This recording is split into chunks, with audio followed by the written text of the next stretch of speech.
Shalom, sejam bem-vindos aqui ao nosso canal no YouTube, Verônica Marciana Bíblia. Sejam bem-vindos ao Projeto Neemias, lendo e compreendendo a Bíblia todo dia. O nosso tema hoje é Jesus revela o traidor. Ao ler e estudar esse texto, nós entenderemos que lições podemos extrair dele, quais ensinamentos eu posso assimilar para a minha vida. Um texto muito conhecido, mas com certeza sempre edificante, como toda a palavra do Senhor.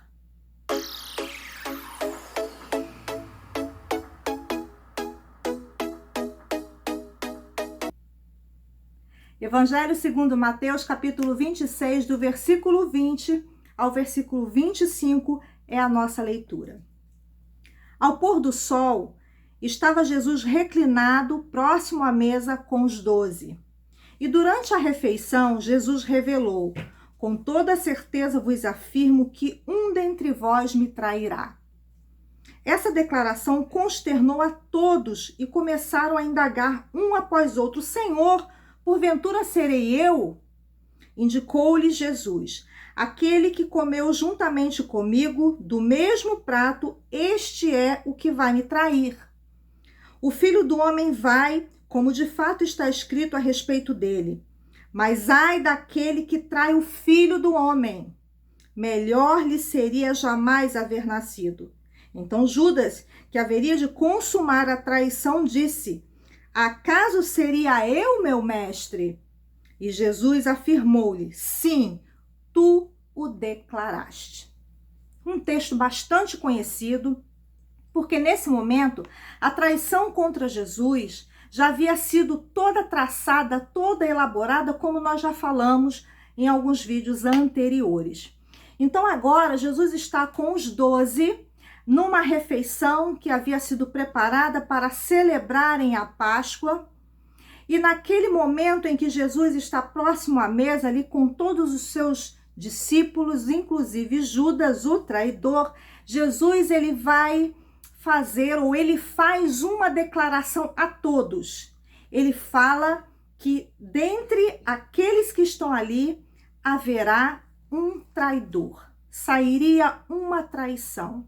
Jesus em nenhum momento fala quem é o traidor. Jesus não revela a sua identidade, mas ele deixa bem claro que a traição acontecerá. E isso nos faz entender que Jesus ele não seria pego de surpresa na sua ou durante o momento da traição.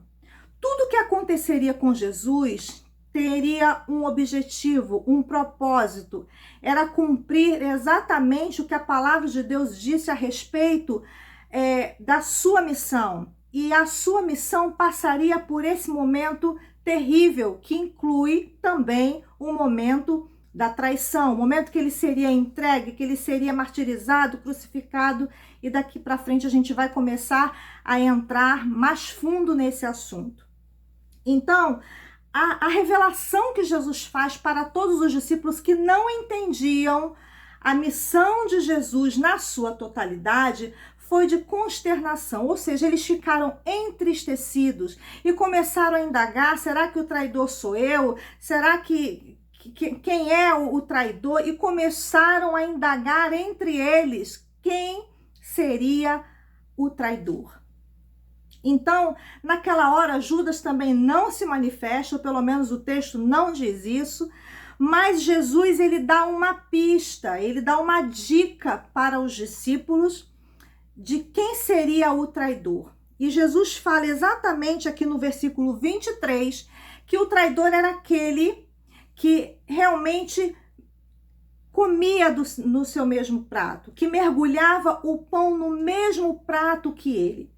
Jesus faz essa declaração, e é a mesma declaração que Davi vai fazer no Salmo 41, versículo 9, que diz assim, Davi dizendo, Salmo 41, versículo 9, até o meu melhor amigo, em quem eu confiava e que partilhava do meu pão, também me traiu.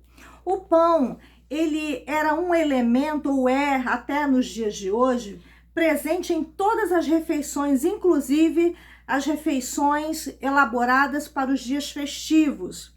Então, quando alguém mergulhava o pedaço de pão no mesmo prato que o outro, isso era uma indicação de intimidade, de proximidade, de comunhão. E Jesus dá essa dica para os discípulos de quem é o traidor, porque o traidor, que nós sabemos que é Judas, mas os discípulos não sabiam, tinha feito exatamente essa ação. A mesma ação que o amigo que Davi confiava fez com Davi. Então, mergulhar um pedaço de pão no mesmo prato ou na mesma vasilha do outro mostrava um relacionamento de proximidade, de comunhão, de intimidade e de confiança. Embora Jesus não confiasse em Judas, isso fica implícito no texto, mas Judas não era uma pessoa estranha, era do convívio de Jesus, conhecia os seus hábitos, ouvia os seus ensinamentos, e aí começa a vir a lição para nós de que Jesus, ele não somente tem consciência de todas as coisas, sabe de todas as coisas, como também ele está nos alertando que nem sempre quem se declara estar perto dele, ou até mesmo quem está dentro de uma igreja verdadeiramente, está com o coração voltado em adoração para ele. Judas teve toda a oportunidade de se render a Jesus, mas no momento que ele mergulha o seu pedaço de pão no mesmo prato que Jesus, toda a traição já tinha sido tecida, já tinha sido elaborada. Então ele permanecia no meio dos discípulos e de Jesus como se nada tivesse acontecendo, ou se como Jesus não soubesse que ele já estava preparado, procurando apenas uma ocasião para concluir a sua parte no pacto da traição. Então, o fato de Jesus saber quem era o traidor, revelar a traição, mas não a identidade de quem o trairia, não diminui a culpa do traidor. Pelo contrário, no versículo 24, Jesus vai dizer que ai daquele a quem realmente iria trair o Filho de Deus. Haveria uma punição, haveria consequência, porque tudo que nós fazemos contra a palavra do Senhor, tudo que nós fazemos contra ao Senhor, nós sofreremos uma consequência. Haverá uma punição para isso. Haverá, com certeza, um julgamento, um juízo. E é isso que Jesus está dizendo. E quando Jesus fala dessa punição daquele a quem iria o trair, Judas, naquele momento, no versículo 25, pergunta: acaso seria eu, meu mestre? Ele faz uma pergunta para Jesus. Então isso torna Judas ainda menos confiável, porque ele sabia do que ele tinha feito. É claro que tudo isso faz parte do propósito de Deus e Jesus vai responder muito provavelmente a Judas em voz baixa. Por quê? Porque se os outros discípulos ouvissem a resposta de Jesus para Judas, eles poderiam tentar impedir o traidor de realizar a sua missão, entre aspas, que era trair ou entregar a Jesus Cristo.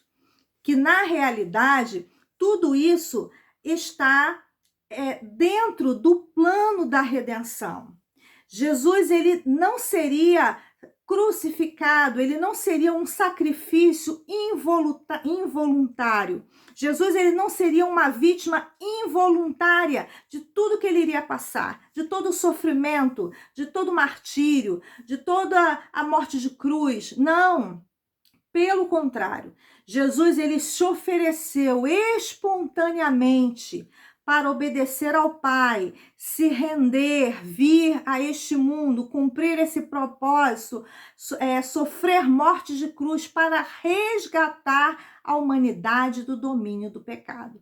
Então, é interessante e importante nós entendermos esse momento de que Jesus sabia que a traição precisava acontecer. Jesus sabia quem era o traidor. Nada passa desapercebido aos seus olhos. Jesus, ele tem ciência de tudo, porque, afinal de contas, ele é Deus.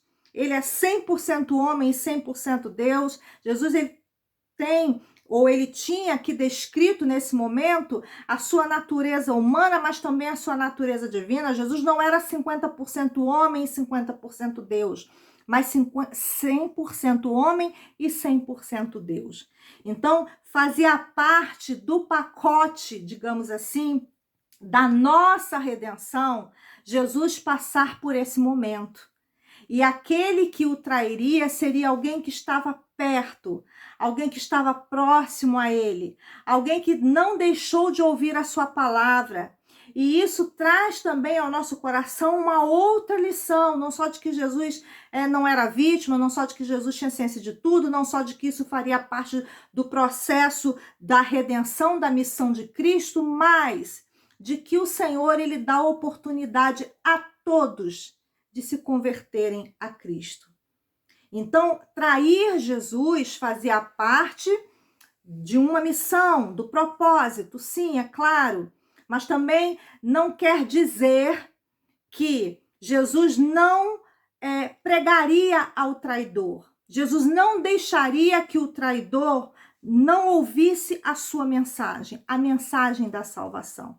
Então, Judas escolheu trair Jesus. É claro que se não fosse Judas, seria outra pessoa, talvez uma pessoa mais distante, mas o texto é bem claro em dizer que o traidor nada mais era do que uma pessoa próxima a Jesus, uma pessoa que ocupava uma posição de destaque, porque ele estava entre os 12 apóstolos, não é? Alguém que ouviu toda a verdade, todo o ensinamento, foi testemunha ocular de todos os milagres, de todos os feitos de Cristo, mas que no final fez a sua escolha, não ficar com Jesus, e sim traí-lo. No próximo vídeo nós vamos entender melhor a ceia do Senhor, o memorial, o qual nós fazemos até hoje, mas também entenderemos o significado do cálice ou dos cálices. Que Deus te abençoe. Até o próximo vídeo.